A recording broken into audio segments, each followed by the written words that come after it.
धाकड़ खबर, बेखौफसुमा बेबाक अंदाज। धाकड़ खबर के न्यूज़ रूम से मैं आपके साथ हूं अकरम रईस खान। नरेंद्र मोदी ने भारत को डिजिटल इंडिया बना दिया है। अब कोई आदमी, एक व्यक्ति दो पासपोर्ट नहीं रख सकता। ये सब कांग्रेस के दौर में होता था जी, कि यहाँ पे तो वो अकरम बना हुआ है और कहीं जाके वो राम प्रसाद बन गया और वहां से भी पासपोर्ट जारी कर लिया। इसके अलावा और जी फर्जी बाड़े उसके निकलते रहते थे, लेकिन अब इन्होंने ना सारे सिस्टम को कस दिया है जी, आधार लागू कर दिया है जी। अब अकरम अकरम ही रहेगा, कहीं जाके राम प्रसाद नहीं बन सकता। तो भैया जब ऐसा सिस्टम लागू कर दिया तो जो दो तस्वीरें आपके सामने रखने जा रहा हूं, ये कैसे सामने आ जाती है? क्या शर्म नहीं आती है ऐसा बोलते हुए? और अगर शर्म नहीं आती है तो फिर तो कोई मतलब ही नहीं रह जाता है, क्योंकि आंखों की शर्म का ही सब कुछ होता है, शायद लोग ऐसा कहते हैं। तस्वीरें देखना शुरू कर दिए, उत्तर प्रदेश के मुरादाबाद से आ रही है। यहां पर नासिर का इंतकाल हो गया और इसी तरीके से अस्पताल में भर्ती राम प्रसाद का स्वर्गवास हो गया। इसके बाद परिवार के लोग मुरादाबाद के कॉस्मोस अस्पताल पहुंचे तो कॉस्मोस अस्पताल वालों ने जानते हैं क्या किया? नासिर की जो डेड बॉडी थी वो राम प्रसाद वालों को दे दी और राम प्रसाद वालों की जो डेड बॉडी थी वो नासिर के परिवार वालों को दे दी। तो राम प्रसाद की डेड बॉडी लेकर मिलक गांव, चक्कर के मिलक गांव जो है वहां पे पहुंच गए कब्रिस्तान में नासिर के परिवार वाले, और उन्होंने दफना दिया। भैया वो क्या करते, खोल के थोड़ी देखते हैं, आपको पता ही है कोरोना प्रोटोकॉल के चलते 3-3 पन्नियों में लपेट के देख ही नहीं सकते। आजकल तो वो ज़माना भी चला गया है, मुसलमानों में कल्चर है कि दफनाने से पहले मुर्दे को गुस्ल कराना बहुत ज़रूरी है, लेकिन अब यहाँ कौन कराए? कोरोना प्रोटोकॉल है जी, तमाम चीज़ें हैं जी। खैर ले जाके इन्होंने दफना दिया। थोड़ी देर बाद इनके मोबाइल पर फ़ोन बजने लगा और इन्हें कहा जाने लगा कि भैया तुमने गलत डेड बॉडी को दफना दिया है। जानते हैं क्यों ये तस्वीर उभरी और इसके बाद क्या हुआ? पहले कहानी जान लीजिए कि क्यों ऐसा हुआ। जब रामप्रसाद के परिवार वाले नासिर की डेड बॉडी को लेकर पहुंच गए शमशान घाट, वहां उनके बेटे को थोड़ा शक हुआ। उसने कहा कि कम से कम चिता पे लिटा दिया, उससे पहले पिता के एक बार आखिरी दर्शन तो कर ही लूँ, कैसे भी करके देखा जाएगा, कोरोना वोरोना जो भी है। जैसे ही उसने चेहरा खोला उसके होश उड़ गए। उसके बाद पता चला ये तो उसके पिता ही नहीं है। अस्पताल पहुँच गया, अस्पताल वालों से कहा कि भैया ये तो हमारे पिता ही नहीं है, ये तो हमारे वो ही नहीं है, ये किसकी लाश आपने हमें दे दी, किसका शव हमें दे दिया? अस्पताल वालों ने कहा जो चुपचाप दिया है उसी को अंतिम संस्कार कर दो, बकवास मत करो, कोविड चल रहा है। इसके बाद मामला पुलिस के सामने पहुंचा, पुलिस हरकत में आया और पुलिस हरकत में आने के बाद कब्र को दोबारा खुदवाया गया, वहां से राम प्रसाद की डेड बॉडी को निकलवाया गया और जो चिता पे लेटी हुई डेड बॉडी थी नासिर की, वो नासिर के परिजनों को दी गई, उन्होंने उसको दफनाया। कैसे कैसे तमाम चीज़ें निकल के आ रही हैं, बयानों के जरिए आपके सामने रख देते हैं। सबसे पहले बयान रख देते हैं आपके सामने बरेली के राम प्रसाद का, जिनका मुरादाबाद के कॉस्मोस अस्पताल में स्वर्गवास हुआ। क्या हुआ आज पवित्र जी? आज ये हुआ भाई साहब, हमारा पेशेंट थे कॉस्मोस में एडमिट 16 तारीख से, जिनको वैसे तो हार्ट डिजीज के वो थे मरीज, और उनको जब कोविड चेक कराया गया तो उनको पॉजिटिव घोषित कर दिया इन लोगों ने। उनकी कल शाम इन्होंने डिक्लेयर कर दिया कि डेथ हो गई है आपके पेशेंट की, ठीक है। डेथ होने के बाद इन्होंने कहा कि आप, आज इनका फ़ोन आया कि अपने बॉडी को आप लेके जाइएगा और दाह संस्कार करवाइएगा। हम 2:30 बजे अपनी बॉडी जब लेने गए तो कोविड को ये कहते हुए हमारी गाड़ी में बिल्कुल अस्पताल के बंदों ने हमारी बॉडी को रख दिया। हमने जब ये कहा कि हम अब बॉडी को शनाख्त करना चाहते हैं, क्या यही हमारी बॉडी है, तो वो उन्होंने देखने नहीं दिया और गाड़ी को सील करके बंद करके कह दिया कि सीधा मोक्ष धाम पहुंचो और इसका अंतिम संस्कार करो। हम 4 घंटे से जब मोक्ष धाम में लगे रहे, हमारा नंबर नहीं आया, इतनी ज़्यादा भीड़ चल रही है कोविड के चक्कर में।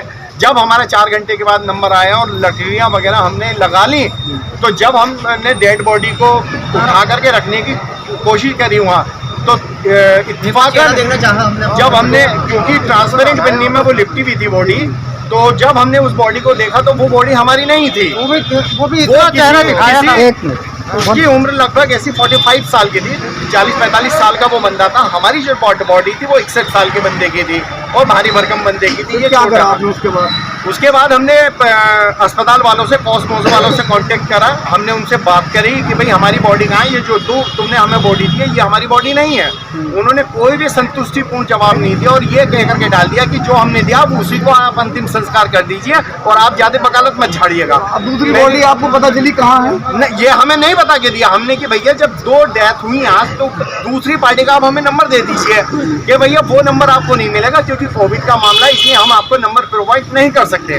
ये कह करके हमें टाल दिया और हमसे ये कहने लगे कि जो बॉडी हमने दी है भैया उसी का अंतिम संस्कार करो और अपने घर को जाओ। अच्छा, अभी कहाँ है आपकी बॉडी जो आपके? अभी हमारी बॉडी जो है हमें ये पता चला, फिर हमने पुलिस का मदद ली, प्रशासन की मदद ली, तो प्रशासन ने इसको गंभीरता से लेते हुए, इस प्रकरण को गंभीरता से लेते हुए ये पता चला है कि जो बॉडी हमें दी गई थी वो किसी नासिर नाम के व्यक्ति की थी जिसकी उम्र 45 साल है और वो रामपुर का निवासी है।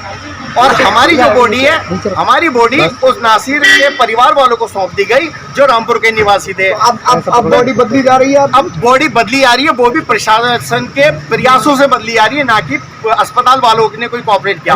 अस्पताल वालों ने हमें 1% कॉपरेट नहीं किया और ये बहुत बड़ा स्कैंडल चल रहा है कि पता ना कौन किसकी बॉडी जला रहा है और कौन किसकी बॉडी को दफन कर रहा है। ठीक है, सुन लिया आपने उनके परिजनों को, उनके रिश्तेदारों को, वो किस तरीके से पूरी कहानी बता रहे हैं और किस तरीके का आरोप अस्पताल पे लगा रहे हैं। इसी तरीके से हमारे पास बयान है नासिर का, जो रामपुर के रहने वाले हैं और उनका भी मुरादाबाद के इसी अस्पताल में इंतकाल हुआ।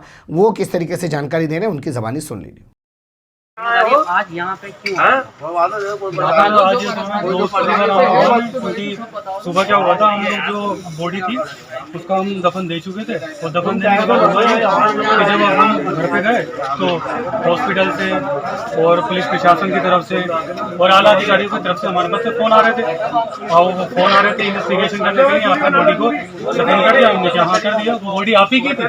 हमने बोला हमारी थी, क्योंकि हमसे तो कॉस्मोस में बोला गया था, तो हमने वो प्रोटोकॉल का पूरा हमने पालन करा, क्योंकि हमें देखने की इजाज़त नहीं थी। लेकिन पता नहीं क्या हुआ कि मतलब कोई घटना घटी होगी, तो जो दूसरी बॉडी थी, क्योंकि इत्तेफाक से 2 मृत्यु हुई थी एक ही दिन, तो एक बॉडी जो थी वो हमें मिल चुकी थी और जो दूसरी बॉडी थी वो दूसरी वाली जो थी वो पार्टी को मिली थी। लेकिन इत्तेफाक यहाँ पर यह था कि 2 अलग अलग धर्मों की बॉडी थी। अब वो जो था, वो जब दाह संस्कार कर रहे थे तो उन्होंने जो था अपनी इच्छा जाहिर करी उसका चेहरा देखने के बाद उन्होंने अपनी इन्वेस्टिगेशन करी और उसमें पता चला कि वो बॉडी जो थी उनकी नहीं थी, वो निकली हमारी। अब वो उसमें जो था हमारे पास जो फ़ोन आ रहे थे, तो हमने उनका जो था फ़ोनों का रिसीव करने के बाद उनके सारे जवाब जो हमसे पूछ रहे थे हम सही सही बताते चले गए, क्योंकि हमारी इसमें कोई गलती नहीं थी, ना ही दूसरी वाली पार्टी की गलती थी। सारी की सारी जो गलती थी वो तो अस्पताल वालों की थी, कॉस्मोस वालों की थी। कॉस्मोस वाले हमसे जब तक तो बॉडी नहीं दे रहे थे, वो बॉडी देने के बाद हमसे बोल रहे थे कि बिलिंग करो। चलो, हमने बिलिंग भी कर दी। रात हम जो थे 5:30 बजे कल शाम से और सुबह तक तो परेशान होते रहिए। फिर हमें 1:30 बजे मिला और मिला तो हमें दूसरी बॉडी मिली, क्यों उनकी भावनाओं को भी ठेस पहुंचा और हमारी भावनाओं को भी ठेस पहुंचा। अब आपकी बॉडी मिल गई? अब हमारी बॉडी मिल गई है, उसका जो सुपुर्द खाक होना था वो भी हो चुका। कब एडमिट करा था? हम लगभग 16 तारीख को एडमिट करा था, फ्राइडे का दिन था। उनकी रिपोर्ट पॉजिटिव थी? अभी रिपोर्ट पॉजिटिव तब तक तो नहीं थी जब तक हमने इनको यहाँ पर एडमिट करा था। सुन लिया आपने। अब इस पूरे मामले को लेकर यहाँ की जो पुलिस हरकत में आई और पुलिस की सब लोग सराहना कर रहे हैं कि पुलिस ने एक अच्छा काम किया है, तो हम लोग भी कहना चाहेंगे कि कम से कम पुलिस ने एक अच्छा काम किया है। मरने के बाद तो कम से कम इंसान को वो मिले सम्मान जो उस सम्मान के हकदार है। हालांकि ये डॉक्टर वगैरह तो पेमेंट लिए बगैर डेड बॉडी तक नहीं देते हैं किसी को, चाहे कोई मर भी जाए, और मरने के बाद भी लिटाए रखते हैं ऑक्सीजन लगा के ताकि पैसा बनाते रहे। ऐसे आरोप लगते हैं, फिल्में भी तमाम तरीके की बन चुकी हैं। तो कैसे पुलिस अधिकारी इस पूरे मामले को बता रहे हैं और कह रहे हैं कि कार्रवाई की जाएगी, सुन लीजिए उनकी ज़बान। कॉस्मोस हॉस्पिटल में 2 डेड बॉडी एक्सचेंज होने का मामला आया था, तो हम और CO सिविल लाइंस मौके पे पहुंचे, जहां पे एक व्यक्ति ने बताया कि हमारी डेड बॉडी दूसरी डेड बॉडी से एक्सचेंज हो गई है। दूसरा पक्ष का भी जैसे आप देख ही रहे हैं यहाँ पे इंतजार हो रहा है, जैसे आएंगे दूसरी डेड बॉडी हमारी एम्बुलेंस में बिल्कुल कोविड प्रोटोकॉल के अनुरूप रखी हुई है। उनकी डेड बॉडी निकाल करके दोनों को आपस में, जिसकी ओरिजिनल बॉडी है डेड बॉडी, उसको उनके परिजनों को सुपुर्द कर दिया जाएगा। जहाँ तक रही बात इस मामले की कि ये एक्सचेंज क्यों हुआ, चूँकि ट्रिपल लेयर में पैकिंग होती है वहाँ पर कोविड डेड बॉडी के प्रोटोकॉल के अनुरूप, तो उसमें हो सकता है अस्पताल प्रशासन से कोई गलती हुई, इसकी जाँच करा करके जो भी दोषी होगा उसके खिलाफ कार्रवाई की जाएगी। Thank you. सुन लिया आपने। तो ये भी चीज़ क्लियर हो जाती है कि पुलिस कह रही है जांच करके कार्रवाई करेगी, लेकिन इंतज़ार रहेगा कि आखिर वो कार्रवाई कब की जाएगी। लेकिन दुर्दशा की ये तस्वीरें सिर्फ अस्पतालों, शमशान घाट और कब्रिस्तान तक ही नहीं सिमटी हुई हैं, सड़कों पर भी ये दुर्दशा की तस्वीरें दिखाई दे रही हैं। मैं आपके सामने तस्वीरें रखने जा रहा हूँ मध्य प्रदेश के ग्वालियर से। दिल्ली के आनंद विहार से एक बस भर के चलती है छतरपुर या टीकमगढ़ के लिए।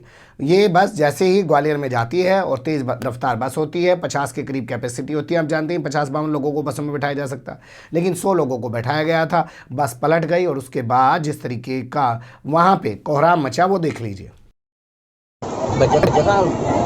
मरो कौन है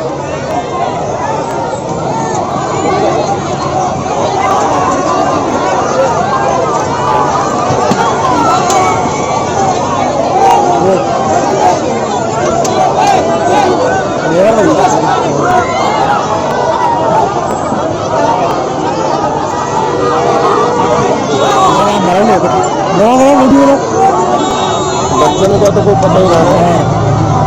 बच्चे तो निकले ही नहीं। बहुत तेजी से बस बच्चे यार, खून नीचे से बहता रहो, खून नीचे।